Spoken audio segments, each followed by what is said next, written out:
அற்புதங்கள் ஒன்றாயிரண்டாயிரங்கள் அடிகளார் தரும் வாக்கினிலே மருவத்தூரில் வாழ் மணிச்சுடரே மேல் மருவத்தூரில் வாழ் மணிச்சுடரே அம்மா உனது அற்புதங்கள் ஒன்றாயிரண்டாயிரங்கள் ஓம் சக்தி ஓம் ஓம் சக்தி ஓம் ஓம் சக்தி ஓம் ஓம் சக்தி ஓம் பொன்னன் ஒருவன் தையல் கலைஞன் திருவாரூரில் வாழ்ந்து வந்தான்.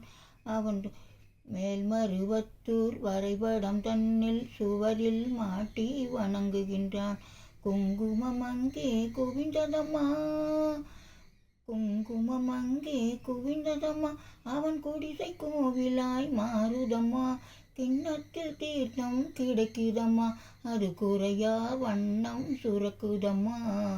அம்மா அம்மா உனது அற்புதங்கள் ஒன்றாயிரண்டாயிரங்கள் அடிகளார் தரும் அருள் சுடரே மருவத்தூரில் வாழ் மணிச்சுடரே மேல் மருவத்தூரில் வாழ் மணிச்சுடரே ஓம் சக்தி ஓம் ஓம் சக்தி ஓம். தலைவனை பிரிந்த தலைவியொருத்தி தனிமரமாக வாழுகின்றாள். அவள் தவறாகவே முடிவெடுத்து தன் முடிவு தன்னையே மீண்டெடுத்தாள். சகோதரி வந்து தடுத்து நின்றாள், சகோதரி வந்து தடுக்கின்றாள்.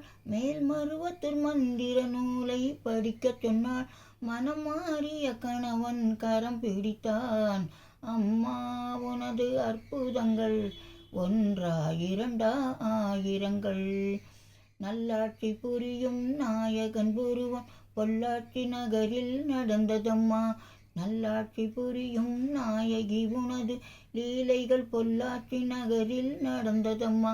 அவன் நோய்வசப்பட்டு துண்டிக்கும் நிலையில் இருந்ததம்மா. அவன் நோய்வாய்ப்பட்டு காலை துண்டிக்கும் நிலையில் கிடந்ததம்மா. அவள் மங்கள மனைவி புலம்புகின்றாள், மருவத்தூர் தாயிடம் வேண்டுகின்றாள். மங்கள மனைவி புலம்புகின்றாள், அவள் மருவத்தூர் தாயை வேண்டி நின்றாள். அன்னை செவ்வாடை புனைந்து நேரில் வந்தாள். செவிலியர் போலே துணையிருந்தாள், செவிலியர் போலே துணையிருந்தாள். அம்மா உனது அற்புதங்கள் ஒன்றாயிரண்டாயிரங்கள் அடிகளார் தரும் வாக்கினிலே மருவத்தூரில் வாழ் மணிச்சுடரே மேல் மருவத்தூரில் வாழ் மணிச்சுடரே ஓம் சக்தி ஓம் ஓம் சக்தி ஓம் ஓம் சக்தி ஓம் ஓம் சக்தி ஓம்.